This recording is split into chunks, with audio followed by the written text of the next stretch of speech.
ایک مدرسے کے استاد کو اس کے 60 سے 70 بچوں کی موجودگی میں گریبان سے پکڑ کر اٹھایا جاتا ہے، اس کی داڑھی نوچی جاتی ہے، اسے اس کے اسٹوڈنٹس کے سامنے گھسیٹا جاتا ہے، ماں بہن کی گندی اور غلیظ گالیوں سے نوازا جاتا ہے اور پھر بالآخر اسے گھسیٹ کر باہر لے جایا جاتا ہے۔ بسم اللہ الرحمن الرحیم۔ ایک عام شہری آپ سے مخاطب ہے۔ یوں لگتا ہے کہ ملک پاکستان میں مولوی کی، اس شخص کی جس نے تہبند کو تھوڑا سا اوپر باندھا ہوا ہے، اس شخص کی جس کا چولا تھوڑا سا کھلا ہے اور تھوڑا سا لمبا ہے، اس شخص کی جس کے چہرے پر سنت رسول ہے، اس نے داڑھی سجا رکھی ہے اپنے چہرے پر، اس کی کوئی اوقات نہیں ہے۔ کیونکہ بہاول نگر کے اندر ایک ایسا بدقسمت واقعہ پیش آیا ہے کہ جس کے اندر ایک مدرسے کے مولوی کو، ایک مدرسے کے استاد کو اس کے 60 سے 70 بچوں کی موجودگی میں گریبان سے پکڑ کر اٹھایا جاتا ہے، اس کی داڑھی نوچی جاتی ہے، اسے اس کے اسٹوڈنٹس کے سامنے گھسیٹا جاتا ہے، ماں بہن کی گندی اور غلیظ گالیوں سے نوازا جاتا ہے اور پھر بالآخر اسے گھسیٹ کر باہر لے جایا جاتا ہے، اور اس دورانیے میں اس کے اسٹوڈنٹس کے سامنے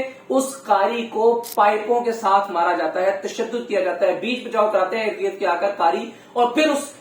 غریب آدمی کی جان خلاصی ہوتی ہے اور پھر اس قاری کی جان خلاصی ہوتی ہے۔ اس کے بعد وہ قاری ایک FIR کا اندراج کرواتا ہے تو پھر بھی اس قاری کو کسی طرح کا کوئی انصاف نہیں ملتا۔ یہ واقعہ پیش آیا ہے بھاول نگر کی ایک تحصیل میں، بھاول نگر کے ایک گوٹھ ایک قصبے میں جس کا نام غالباً نیانور سر ہے، جس میں ایک مدرسہ ہے، مدرسہ جامعۃ الحسنین۔ اس کے پرنسپل ہیں، اس کے محتمم ہیں، اس کے خطیب ہیں، اس کے امام مسجد ہیں، اس کے خادم مسجد ہیں جناب قاری محمد طاہر بٹو صاحب، جن کے پاس تقریباً 50 سے 100 کے راؤنڈ اباؤٹ اسٹوڈنٹس جو ہیں وہ زیر تعلیم ہیں۔ ایک 12 سال کا بچہ جس کا نام سلمان ہے، وہ بھی اس مدرسے میں زیر تعلیم تھا۔ اس کے پاس ہمیشہ سے ہی نہ تو قرآن مجید رہا، نہ ہی اس کے پاس کسی طرح کی کوئی اسٹیشنری کا سامان رہا، اس کے پاس کوئی کاپی پینسل نہیں تھی۔ بطور مجموعی اس بچے کے پاس چونکہ کچھ ہوتا نہیں تھا تو وہ اپنے کلاس فیلوز کے اور اپنے دوست احباب کی بیگز میں سے چیزوں کو چرایا کرتا تھا، جس پر قاری صاحب نے بارہا سلمان بچے کی سرزنش کی، اس کے والد کو بلایا، اس کے والد کو سمجھایا کہ آپ اپنے بچے کو تمام تر اشیاء ضروریہ لے کر دیں تاکہ یہ اپنے تمام تر تعلیمی معاملات کو بہتر طریقے سے پرفارم کر سکے، لیکن لا حاصل ندارت کبھی بھی اس کے والد کی جانب سے، جس کا نام غالباً خالد فاروق ہے، اس کی جانب سے کسی طرح کی کوئی چیز اپنے بچے کو پرووائڈ نہیں کی گئی۔ بالآخر ایک روز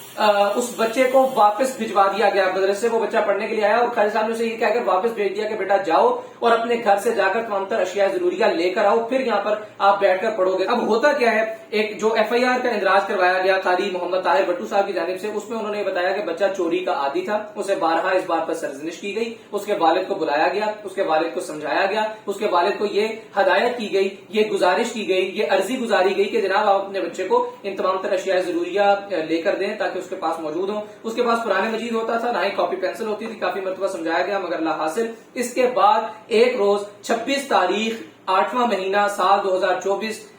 میں نے اس بچے کو صبح کے اوقات میں واپس گھر بھجوا دیا اور تقریباً شام 3:45 بجے اس کے والد اپنے ساتھ تقریباً 3 سے 10 نامعلوم لوگوں کو لے کر مدرسے پر دھاوا بولنے کی نیت سے آ جاتے ہیں۔ مدرسے کے احاطے کے اندر خالد صاحب اور ان کا ایک ہیلپر، ان کے ساتھ آنے والا سیف اللہ نامی ایک شخص، یہ دونوں داخل ہوتے ہیں اس مدرسے کے حدود کے اندر، اور پھر اندر آتے ہی قاری صاحب کو دور سے ہی للکارتے ہیں، دھمکیاں دیتے ہیں جان سے مارنے کی۔ یہ جو سیف اللہ بندہ تھا ساتھ، وہ مسلح بھی تھا، یہ بھی آپ کو بتا دوں، اور وہ جس وقت اندر آتے ہیں ماں بہن کی گندی اور غلیظ گالیاں دیتے ہیں، دھمکاتے ہیں، للکارتے ہیں۔ آتے ہی قاری صاحب کو گریبان سے پکڑتے ہیں، اٹھاتے ہیں، قریب موجود ایک پائپ تھا اسے اٹھا کر قاری صاحب پر تشدد شروع کر دیتے ہیں، داڑھی نوچتے ہیں، گھسیٹتے ہوئے باہر لے کر جاتے ہیں، چورانیے میں بیچ بچاؤ کرواتے ہیں باقی اساتذہ کرام اس مدرسے کے۔ اس کے بعد FIR کا اندراج کروایا جاتا ہے، لیکن ہماری اطلاعات کے مطابق تاحال اس معاملے پر کوئی بھی کام نہیں کیا گیا، انتظامیہ کی جانب سے اس بندے کو گرفتار نہیں کیا گیا۔ استفسار کرتے ہیں ارباب اختیار سے، استفسار کرتے ہیں بہاول نگر کی انتظامیہ سے کہ کیا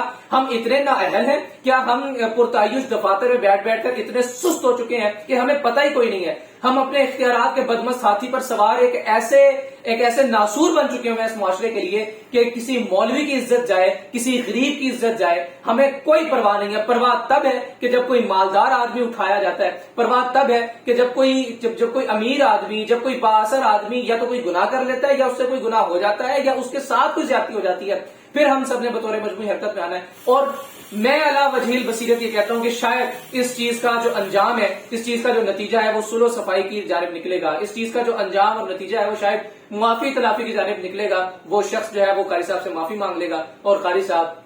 شریف آدمی اللہ رب العزت کی رضا کے لیے اس بدبخت انسان کو جس نے داڑھی کی، سنت رسول کی اور ایک استاد کی تعظیم میں نقص پیدا کیا ہے، ایک استاد کی عصمت دری کی ہے، اس کے بچوں کے سامنے، اس کے طلبہ کے سامنے، اس کے فرزندوں کے سامنے، جن کی تعداد تقریباً 60-70 سے 100 کے قریب ہے، ان کے سامنے ایک استاد کو، ان کے روحانی والد کو تشدد کا نشانہ بنایا، اس کی آبرو ریزی کی ہے۔ اللہ رب العزت پاکستان کا حامی و ناصر ہو۔ اجازت دیجیے۔